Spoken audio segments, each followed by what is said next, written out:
కేదార్ ధాత్రితో ఇలా అంటుంటాడు, అక్కడికి వెళ్దాం, అక్కడ సాక్ష్యాధారాలు ఏదైనా దొరుకుతాయేమో చూద్దాం అని అంటుండగా అలాగే అంటూ ఇంట్లో జరుగుతున్న సంవత్సరికానికి వస్తారు ధాత్రి కేదార్.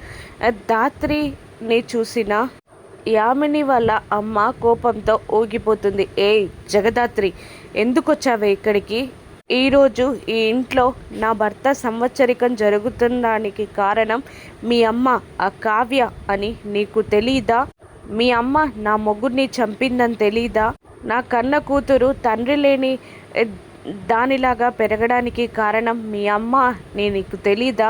ఈరోజు ఈ ఇంట్లో నా భర్త సంవత్సరికం జరగడానికి కారణం మీ అమ్మ అని నీకు తెలీదా అని అంటూ ధాత్రిని కావ్యని దూషిస్తూ తిడుతూ ఉంటుంది యామిని వాళ్ళ అమ్మ.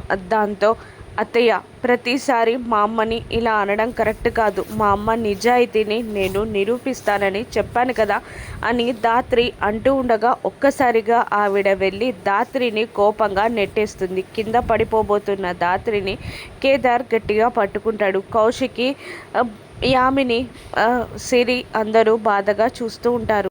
ఆ రిపోర్టర్ నారాయణ లంచగొండి అని జగదాత్రి బయట పెట్టగలదా? కావ్య నిజాయితీని ప్రూవ్ చేయగలదా? ఆ రూమ్ వెతకగలుగుతుందా ధాత్రి? రాను ఎపిసోడ్స్లో చూద్దాం. Thank you for watching.